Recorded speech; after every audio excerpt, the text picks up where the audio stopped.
Good morning everyone. This is Anshita Singh and आज हमारे साथ फिर से ब्रिज सर बैठे हुए हैं and we talk about the UG civil. पिछली बार हमने जो वीडियो बनाई वो मोटिवेशनल थी, तो इस बार सोचा कि क्यों ना सर से, अभी ये ट्रेंडिंग में ये टॉपिक चल भी रहा है कि यूजीसी क्या है, इसे क्यों पास किया गया, इस पे रोक क्यों लगाई गई। इनफ। सो आज हम जानेंगे सर से, लेकिन पहला मुद्दा तो ये है कि यूजीसी बिल जब निकला है, उसे पास आउट किया गया, अभी तो फिलहाल में रोक चल रही है, बट हमें ये उम्मीद इंस्टीट्यूशंस से तो नहीं थी कि बड़े बड़े इंस्टीट्यूशंस में जिनके पास टॉप मोस्ट कॉलेजेस की डिग्रियां हैं, जो टैलेंट से भरे हुए लोग हैं, वो भी ये कर सकते हैं। मेरा मतलब है कि डिस्क्रिमिनेशन कर सकते हैं अगेंस्ट पीपल की। आप कास्टिज्म भी शो ऑफ करते हैं, वो रेसिस पे, कास्ट पे एंड रिलीजियस। तो ये उम्मीद तो इंस्टीट्यूशन से नहीं थी। फिलहाल हम ये जानेंगे कि सर का पॉइंट ऑफ व्यू क्या है यूजीसी बिल को लेके। So we continue, please sir continue. देखिए, आपने जो प्रश्न किए हैं उसमें दो तीन बातें निकल कर के सामने आ रही हैं जी। जैसे कि आपने पहली बात कही कि इतने बड़े लेवल पर जो एजुकेशनल इंस्टीट्यूशंस हैं, खासकर आईआईटी है, आईआईएम्स हैं जी, और जो हायर एजुकेशनल इंस्टीट्यूशन जैसे यूनिवर्सिटीज हो गए, कॉलेजेस हो गए, और यहाँ पर जो लोग बैठे हुए हैं वो एक प्रकार से उनके पास में मतलब हाई क्वालिटी एजुकेशन है उनके पास में जी। फिर इसके बाद भी वो मतलब ये कास्ट और इन सब चीजों का मतलब क्या उनके क्यों बायस्ड है मतलब इन सब चीजों से जी ना। देखिए, है क्या कि जो हमारा संविधान है, अब संविधान हमारा बात करता है आधुनिक मूल्यों की जी, और समाज चल रहा है परंपरागत मूल्यों से। भाई, जो आईआईटी में पढ़ा रहे हैं या आईआईएम में पढ़ा रहे हैं, वो भी कहीं ना कहीं एक समाज का हिस्सा है। जी बिल्कुल। अब जब वो वहां पर पहुंचे, देखिए होता क्या है कि बड़े बड़े इंस्टीट्यूशंस में जब पहुंचते हैं लोग वहां पर पढ़ाने के लिए, तो उससे पहले समाज के द्वारा उनको ट्रेंड कर दिया जाता है। जैसे भाई, इंस्टीट्यूशंस में आप कब पहुंचते हैं? इंस्टीट्यूशंस में आप पहुंचते हैं 20 साल के बाद। प्रोफेसर बन रहे हैं आप, आईएएस बन रहे हैं आप, किसी भी इंस्टीट्यूशंस में देख ले, तो आप पहुंचे 20 साल के बाद। अब 20 साल के बाद वहां पर पहुंचे,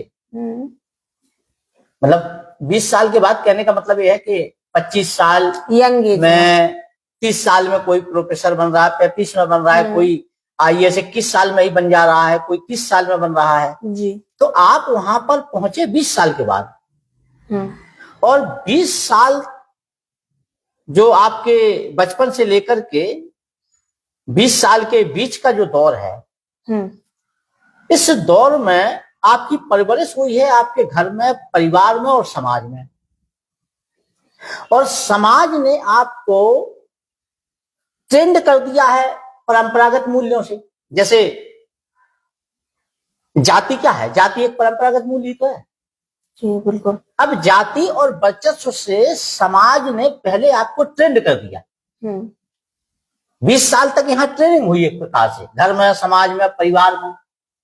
तो 20 साल तक जब यहाँ ट्रेनिंग हुई आपकी, आपका माइंड पूरी तरीके से परिपक्व हो गया, दिमाग में अच्छी तरीके से वो बातें बैठ गई, जो परंपरावादी बातें हैं, जो परंपरागत मूल्य हैं, वो पहले से दिमाग में ठूस करके समाज ने, परिवार ने, घर में आपके दिमाग में भर दी। अब आप 20 साल के बाद बने आईआईटी में प्रोफेसर, आईआईएम में प्रोफेसर। तो जब आप 20 साल के बाद में वहां पर प्रोफेसर बनेंगे और परंपरागत मूल्यों से पहले ही ट्रेंड हैं आप, तो वहां करेंगे क्या? वहां भी आप शो ऑफ करेंगे, जो देखेंगे कि भाई कौन हमसे ऊंची जाति का है, कौन हमसे नीची जाति का है, बिल्कुल, है ना, कौन कोटे से आया है, कौन नॉन कोटे से आया है ना? तो समाज ने आपको पहले ही 20 साल तक ट्रेनिंग दे दी उस चीज की। अब शिक्षा भले ही आपको आधुनिक मिल गई ना, शिक्षा अब एक आईआईटी में बैठा होगा एक प्रोफेसर जिसको परंपरागत मूल्यों से ट्रेंड कर दिया गया है, वो दिमाग में ये लेकर के बैठा हुआ है कि वंश चलता है बेटे से, तो बेटियों की कोई वैल्यू नहीं, वैल्यू उसकी नजर में क्या हो गई? कमजोर हो गई। मालूम चला कि बेटे के चक्कर में एक आईआईटी के प्रोफेसर ने मालूम चला कि जो है 5-5, 6-6 बेटियां पैदा कर डाली।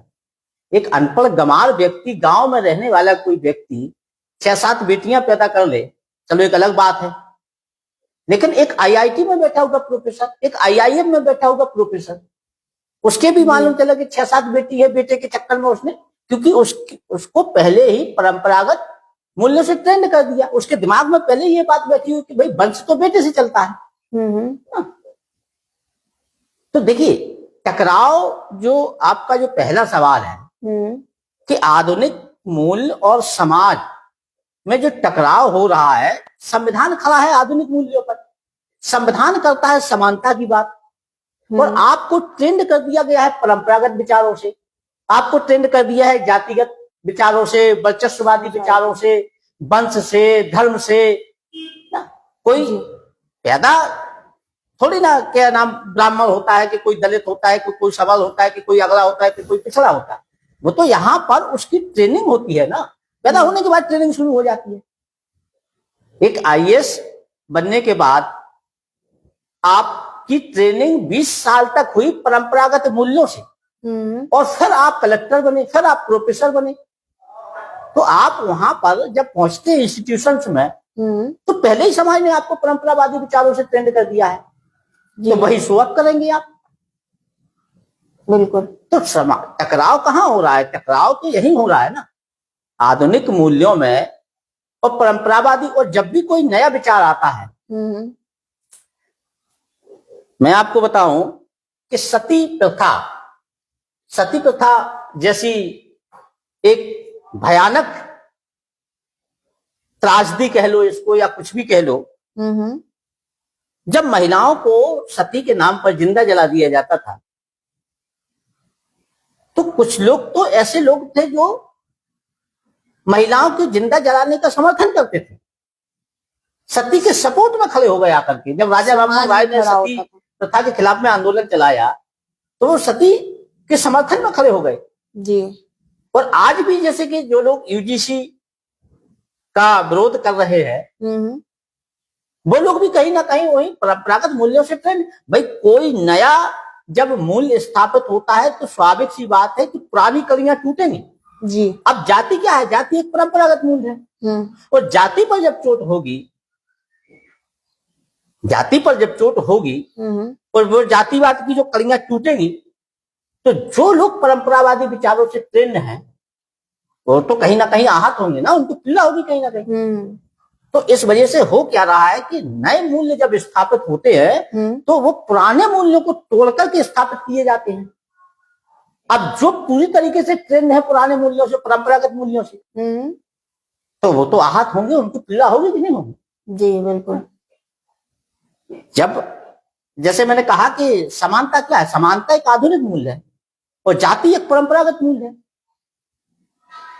अब जाति में जैसे कि जो लोग इस कास्टिज्म सिस्टम को फॉलो करते हैं, जैसे आज तो आजादी के 75 साल बाद बहुत कुछ बदलाव आया है देश में, ऐसा नहीं कि क्या नाम बदलाव ना आया हो। आज तो बहुत से प्रोग्रेसिव हिंदू, खास करके अपर कास्ट प्रोग्रेसिव हिंदू आज खुलकर के इसके विरोध में खड़े हैं कि भाई ये समाप्त होना चाहिए, जातियां समाप्त होनी चाहिए, वर्ण समाप्त होना चाहिए, लैंगिक आधार पर जो भेदभाव होता है ये समाप्त होना चाहिए। ये यूजीसी पर ही मैं ज्यादा सोशल मीडिया पर मैं किसी को सुनता नहीं हूं, लेकिन मैंने यूजीसी पर एक दो प्रोफेसर को सुना, अपर कास्ट से आते हैं वो, लेकिन वो खुल करके इसकी पक्ष में खड़े हुए हैं। और मैं पिछले लंबे समय से मतलब जैसे उनको सुनता हूँ, मैं देखता हूं कि वो मतलब खुल करके बोलते हैं सब मुद्दों पर कि भाई जाति जैसी जो बुराई समाज में है इसको समाप्त होना चाहिए जी। क्योंकि समाज को अगर समन्वयवादी बनाना है, समाज को अगर समतावादी बनाना है, समतावादी मूल्यों पर उसे खड़ा करना है, तो स्वाभाविक सी बात है कि जो परंपरागत मूल्य है, जातियां हो गई, वर्चस्व हो गया, लैंगिक आधार पर जो भेदभाव हो गया, और भी बहुत सी जो बुराइयां हैं, है ना, तो जब वो टूटती हैं तो कहीं ना कहीं तो जो जैसे ये मैं कह रहा हूं कि जिनको मैं सुनता हूं वो खुल करके इन सब चीजों का विरोध करते हैं। तो आज तो काफी आजादी के बाद से बदलाव बहुत ज्यादा आया है, लेकिन फिर भी समाज अभी उतना नहीं बदला है जितना कि हम लोग सोचते हैं। भाई अगर समाज उतना बदल गया होता तो मैं आपको आंकड़ा बताता हूं, ये यूजीसी का डाटा है जी कि 2019-20 में आईआईटी, आईआईएम्स और यूनिवर्सिटीज की बात कर रहा हूं जी कि भेदभाव के केस जो रजिस्टर हुए थे वो 170 केस रजिस्टर हुए थे। 2023-24 में उनकी संख्या बढ़कर के 375 से 80 के बीच में हो गई, यानी कि 118% मामले भेदभाव के बढ़े हैं। और ये ताजुब की बात है। मैं भी क्या नाम जो है, जैसे कि जब इन सब चीजों के बारे में सुनता हूं तो मुझे भी बड़ा अजीब लगता है कि भाई इतने ऊंचे स्तर पर बैठे हुए प्रोफेसर आईआईटी में पढ़ा रहे, आईआईएम में पढ़ा रहे, यूनिवर्सिटीज में पढ़ा रहे हैं, और वो इन सब चीजों से ग्रसित हैं, वो इन सब क्या नाम जो डिस्क्रिमिनेशन कर रहे हैं इन सब चीजों को लेकर के, कास्ट को लेकर के, तो कहीं ना कहीं ये सोचने का तो विषय है ही कि भाई इतने बड़े इंस्टीट्यूशन में बैठे हुए प्रोफेसर भी इस चीज से बायस्ड है। तो सर मेरा क्वेश्चन आपसे ये है, जैसे आप बोल रहे हैं कि इंस्टीट्यूशंस वगैरह में, जैसे आपने अभी बताया हमें कि वो भी कास्टिज्म वगैरह डिस्क्रिमिनेशन करते हैं थ्रू ऑल द क्राइटेरिया। सो मतलब मेरा आपसे सवाल ये है कि जैसे बड़े बड़े इंस्टीट्यूशंस, कॉलेजेस और बहुत सारी आईआईटी है, आईआईएम्स, तो ये लोग अगर करते हैं ऐसा डिस्क्रिमिनेशन, तो सर क्या आपको क्या लगता है कि इन्हीं के वजह से ही मॉडर्न वर्ल्ड में ये सारी चीजें देखने को मिल रही हैं, या मतलब आपका इस पे क्या पॉइंट ऑफ व्यू है? क्या उन्हीं की वजह से हमें ये सारी चीजें देखने को मिल रही हैं जो कंटिन्यूअसली, क्योंकि पहले तो ये जो सारी चीजें होती थी वो तो लोगों ने रोकने की कोशिश की, बहुत आई थिंक बहुत कम भी हो गया है अभी फिलहाल में, बट क्या उन्हीं की वजह से हमें भी आज यही देखने को मिल रहा है, डिस्क्रिमिनेशन, कास्टिज्म? तो इस पे आपका क्या पॉइंट ऑफ व्यू?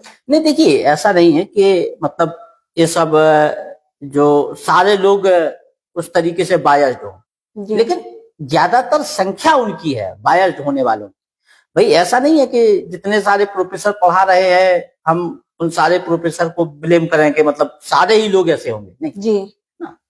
लेकिन कुछ प्रतिशत मामले में ऐसा है कि वो लोग इन सब चीजों से बायस्ड है। भाई हमने आपको क्या बात बताया, हमने आपको बताई बात को कि भाई समाज बनाना चाहते हम आधुनिक, और जो आईआईटी में पढ़ा रहा है, जो आईआईएम में पढ़ा रहा है, उसकी ट्रेनिंग हो गई परंपरावादी मूल्यों से जी ना।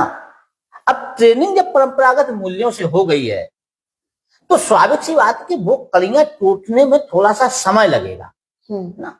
मैं आपको बताऊं कि जब देखिए doctor B R Ambedkar, Jawaharlal Nehru जैसे जो इतने बड़े लीडर रहे, जब ये लोग पश्चिम से पढ़ करके भारत में आए तो पश्चिम में इन्होंने क्या देखा, और पश्चिम से क्या लेकर के आए? पश्चिम में इन्होंने देखा कि यार पश्चिमी समाज में जो है चारों तरफ मतलब समानता है, फिलहाल रेशियल डिस्क्रिमिनेशन वहां भी होता है, लेकिन पश्चिमी समाज में एक हम ये कह सकते हैं कि वहां की सोसाइटी ज्यादा मॉडर्न है और वहां पर समतावादी मूल्य ज्यादा बेहतर है हमारी समाज से। तो जब वो लोग इन सब चीजों को लेकर के आए और जब वहां यहां भारत में उन्होंने उसी चीजों को लागू किया तो उनका भी विरोध हुआ जी, क्योंकि परंपरागत मूल्यों से ट्रेंड समाज उन सब चीजों को आसानी से छोड़ता नहीं है, क्योंकि कहीं ना कहीं उसे या तो उसका फायदा मिल रहा है या वो चीजें कहीं ना कहीं चाहता है कि वर्चस्व में बनी ना। अच्छा, ऐसा नहीं है कि जो यहाँ पर एक सामान्य श्रेणी से आने वाला प्रोफेसर आईआईटी में पढ़ा रहा है या आईआईएम में पढ़ा रहा है, अब उसके वो यहाँ पर मान लीजिए कि कास्ट बेस्ड डिस्क्रिमिनेशन कर रहा है भारत में लोगों के साथ, स्टूडेंटों के साथ में। अब यही प्रोफेसर सोचो तुम कि हार्वर्ड में चला जाए पढ़ाने के लिए, किंग्सफोर्ड में चला जाए पढ़ाने के लिए, तो वहां इसके साथ में रेशियल डिस्क्रिमिनेशन हो सकता है। जबकि यहाँ भारत में क्या है, भारत में भले ही वो ब्राह्मण कम्युनिटी से आता हो, भारत में वो ब्राह्मण है, लेकिन वहां जब जाएगा हार्वर्ड में पढ़ाने के लिए तो वहां उसके साथ में रेशियल डिस्क्रिमिनेशन हो सकता है। क्यों? क्योंकि वहां गोरे लोग ये समझते हैं कि यार ये काले लोग हमारे ऊपर मतलब हमें पढ़ाने के लिए आ गए, या ऐसा कई ऐसे मामले हैं बीच में, जैसे कि शिल्पा शेट्टी वाला मामला भी काफी वर्कर के सामने आया था जब उसके साथ में रेशियल डिस्क्रिमिनेशन हुआ था जी। तो आज ब्राह्मण यहाँ पर, जैसे हम उसका उदाहरण ले लें कि ब्राह्मण क्योंकि वो वर्ण में और जाति में सर्वश्रेष्ठ है, इसलिए मैं उसका उदाहरण ले रहा हूँ कि आज वो मान लीजिए यहाँ पर भारत में वो श्रेष्ठ है जातियों में भी और वर्ण में भी, लेकिन यही पढ़ाने के लिए अगर हार्वर्ड में चला जाए, किंग्सफोर्ड में चला जाए यही पढ़ाने के लिए, तो वहां इसको रेशियल डिस्क्रिमिनेशन फेस करना पड़ सकता है। वो इसको नीची जाति का समझेंगे। अमेरिका के में जो गोरे लोग हैं वो कहेंगे ये नीची जाति का है। भाई जब हमारे यहाँ इंडिया में अंग्रेज आए तो अंग्रेजों ने जो क्या नाम जो है अपने अलग क्या नाम पार्क गार्डन जो कुछ भी होता था वहां पे वो एक लाइन लिखते थे आगे कि Indians and dogs are not allowed, यानी कि भारतीय और कुत्ते यहाँ अंदर अलाउ नहीं है, उनका मतलब अंदर आना मना है जी। अब उन्होंने भारतीयों की तुलना किससे कर डाली? कुत्तों से कर डाली। अब भारतीयों का देखिए यहाँ पर जो अन्य जाति के लोग हैं वो तो ठीक है, ब्राह्मण की नजर में नीचे है ना, लेकिन अंग्रेजों की नजर में तो ब्राह्मण भी नीच हो गया जी ना। जब उन्होंने लिखा ये जो सिविल लाइन आज की बनी हुई है, ये सिविल लाइन क्या मतलब, सिविल का मतलब क्या हो गया? सिविल का मतलब हो गया सिविलाइज, मतलब सभ्य। तो जो सिविल लाइन बनाई है अंग्रेजों ने बनाई थी, और सिविल लाइन के इस पार रहते थे कौन लोग? जो अपने आप को सभ्य कहते थे, अंग्रेज लोग। और वो क्या सोचते थे? वो भारतीय क्या है, सब असभ्य है। अब भारतीय असभ्य है मतलब उसमें कोई ऐसा नहीं है कि दलित है, शूद्र है, ये सब है नहीं, उसके लिए तो ब्राह्मण भी असभ्य है, उसके लिए तो ब्राह्मण भी वही है अगर उसका कलर डाउन है। हाँ भाई, रेशियल डिस्क्रिमिनेशन के आधार। तो देखिए ऐसा नहीं कि जो हमारे यहाँ फिलहाल समस्या हमारे देश की है उस पर चर्चा हम लोगों को अपने इन मुद्दों को लेकर के करना है ना, तो हमें फिलहाल इन सब चीजों को, समाज को अभी और आधुनिक ताकि ओर ले जाने में ये जो परंपरागत कड़ियां जितनी भी हैं इन पर जब तक देखिए छूट नहीं होगी तब तक कड़ियां टूटेंगी भी नहीं। सती प्रथा कैसे समाप्त हुई? उसका विरोध होगा ना तभी तो समाप्त हुई। विधवा का जो पहले विवाह नहीं होने दिया जाता था, आज विधवाएं खूब विवाह कर रही हैं जी ना, तो कहीं ना कहीं उसको लेकर के वो एक आंदोलन चला। आज कास्टिज्म को लेकर के भारत में एक आंदोलन चल रहा है। तो कास्टिज्म सिस्टम आज नहीं तो 10 साल बाद, 20 साल बाद, 50 साल बाद ये धीरे धीरे ये भी समाप्त हो जाएगा।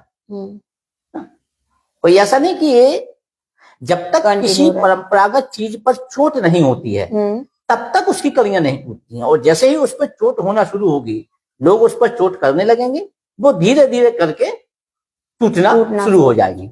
और पहले की अपेक्षा तो आज काफी ज्यादा डेवलपमेंट, सोसाइटी मॉडर्न हुई है और काफी ज्यादा डेवलपमेंट हुआ है पहले की अपेक्षा। तो ये तो देखिए यूजीसी पर जो आपने पहला सवाल पूछा उस सवाल के जवाब में मतलब ये बात है कि मतलब समाज और जो आधुनिक मूल्य हैं, जो परंपरागत मूल्य हैं और आधुनिक मूल्य है, उनमें टकराव जब होता है तो कहीं ना कहीं परंपरागत मूल्य टूटते हैं, कड़ियां परंपरा की टूटती हैं जी बिल्कुल। सो थैंक यू सर, आपने बहुत इंफॉर्मेशन दी इसके बारे में। आपने जो दूसरा सवाल पूछा था कि इसका विरोध क्यों हो रहा है, जी जी, हाँ, वो एक बात तो रही गई अभी जी। हाँ, UGC मैं को लेकर वही के। आपसे कंटिन्यू करना चाहती थी। हाँ, हाँ, बताएं आप कि जो विरोध होता है उस पे आपका क्या पॉइंट ऑफ व्यू है, और जो समर्थन कर रहे हैं लोग उस पे आपका क्या पॉइंट ऑफ व्यू है? देखिए विरोध करने, देखिए यूजीसी ने 2012 में यूजीसी रेगुलेशन एक्ट बनाया था जिसमें उसने भेदभाव रोकने की बात कही जी। लेकिन उस कानून में मतलब एक प्रकार से हमें कह सकते हैं कि वो इनसफिशियंट था। वो इनसफिशियंट इसलिए था कि देखिए उसमें एक जो SC ST कम्युनिटी है इनके डिस्क्रिमिनेशन को रोकने के लिए एक अलग सेल बना दी, महिलाओं के साथ डिस्क्रिमिनेशन रोकने के लिए अलग सेल बना दी। तो ऐसे करके उसमें डिस्क्रिमिनेशन को रोकने के लिए अलग एक सेल बना दी, लेकिन कोई एक ऐसी कॉमन सेल नहीं थी जो एक समय सीमा के अंदर सख्त तरीके से इन सब चीजों पर रोक लगाए सख्ती के साथ। अच्छा, और जो पिछड़ा वर्ग था ओबीसी था तो वो भी 2012 के यूजीसी के रेगुलेशन में शामिल नहीं था। अब 2026 का जो नया रेगुलेशन आया है, इस 2026 के नए रेगुलेशन में क्या होगा कि इसमें पिछड़े वर्ग को भी शामिल किया गया है 2026 वाले रेगुलेशन में, भेदभाव की सीमा के अंदर कि इनके साथ में भी डिस्क्रिमिनेशन होता है। भाई SC ST के साथ में तो होता है डिस्क्रिमिनेशन, दलित वर्ग के साथ में डिस्क्रिमिनेशन हो रहा है, लेकिन इसके साथ ही पिछड़े वर्ग के साथ में भी भेदभाव होता है। इसीलिए 2026 वाले रेगुलेशन में पिछड़े वर्ग को भी शामिल किया गया है। भाई अगर पिछड़े वर्ग के साथ में डिस्क्रिमिनेशन ना होता तो उसको क्यों शामिल करते? और फिर क्या नाम जो है, ये शायद 2021 का आंकड़ा है जो केंद्रीय मंत्री हमारे हैं धर्मेंद्र प्रधान, उन्होंने लोकसभा में एक स्टेटमेंट दिया था जिसमें उन्होंने बताया था कि 34 बच्चे ऐसे हैं जिन्होंने मतलब जो SC ST कम्युनिटी के हैं, SC कम्युनिटी के हैं 34 बच्चे जिन्होंने भेदभाव के चलते आत्महत्या की, सुसाइड की, और 30 बच्चे ऐसे हैं ST कम्युनिटी के जिन्होंने कास्ट डिस्क्रिमिनेशन को फेस किया, उन्होंने आत्महत्या की, और 41 बच्चे ऐसे हैं जो पिछड़े वर्ग के हैं जिन्होंने कास्ट डिस्क्रिमिनेशन की वजह से आत्महत्या की। तो देखिए सबसे बड़ा आंकड़ा जो कास्ट डिस्क्रिमिनेशन का निकल करके आ रहा है वो निकल करके आ रहा है पिछड़े लोगों को, कि पिछड़े वर्ग के लोगों के साथ में भेदभाव होता है, इस वजह से पिछड़े वर्ग को भी इसमें शामिल किया गया। तो इस कानून का जो अभी हाल फिलहाल में विरोध हो रहा है उसका एक कारण तो ये है कि मतलब पिछड़े वर्ग को इसमें क्यों शामिल किया गया, जबकि पिछड़े वर्ग के साथ में भेदभाव होता है, उनके साथ में भी कास्ट डिस्क्रिमिनेशन हो रहा है, इसी वजह से इसमें शामिल किया गया। तो पहली बात तो ये हो गई। अब दूसरी बात जो इसमें यूजीसी रेगुलेशन एक्ट 2026 में है, वो दूसरी बात ये है कि इसमें एक जो है इक्वल अपॉर्चुनिटी सेंटर बनाया गया है और एक इक्विटी कमेटी बनाई गई है। देखिए इक्वल अपॉर्चुनिटी सेंटर जो है, इक्वल अपॉर्चुनिटी सेंटर इसलिए बनाया गया है, वो सारे यूनिवर्सिटीज, कॉलेज और जो बड़े बड़े उच्च शिक्षा संस्थान है उनमें उससे स्थापित किया जाएगा। वहां पर इक्वल अपॉर्चुनिटी सेंटर में जिसके साथ डिस्क्रिमिनेशन होता है कैंपस के अंदर, वो वहां पर अपनी शिकायत दर्ज करा सकते हैं जी। अब दूसरी बनाई गई है इक्विटी कमेटी। तो इक्विटी कमेटी में क्या होगा कि इक्विटी कमेटी इस बात की जांच करेगी कि इनके साथ में वाकई में भेदभाव हुआ है या नहीं हुआ है। अब समस्या यहाँ खड़ी हो गई कि जो इक्विटी कमेटी है उस इक्विटी कमेटी में जो मेंबर रखे गए हैं वो मेंबर, देखिए मेंबर एक SC कम्युनिटी का है, एक ST कम्युनिटी का है, उसमें एक पिछड़े वर्ग का है, उसमें महिलाओं का है एक, और एक दिव्यांग या अल्पसंख्यक वर्ग से भी एक मेंबर ले लिया गया है। अब जो विरोध हो रहा है वो इसी इक्विटी कमेटी को लेकर के हो रहा है कि इस कमेटी में किसी जनरल कैटेगरी के प्रतिनिधि को शामिल नहीं किया गया है। तो उनका कहना यह है कि भाई अगर मान लीजिए कि फॉल्स केस रजिस्टर होता है या फॉल्स एलिगेशन लगाया जाता है किसी जनरल कैटेगरी के स्टूडेंट के ऊपर, तो फॉल्स अगर उसके ऊपर एलिगेशन लगाया गया है तो जो लोग वहां पे इक्विटी कमेटी में मेंबर बैठे हुए हैं वो किस कम्युनिटी से आ रहे हैं?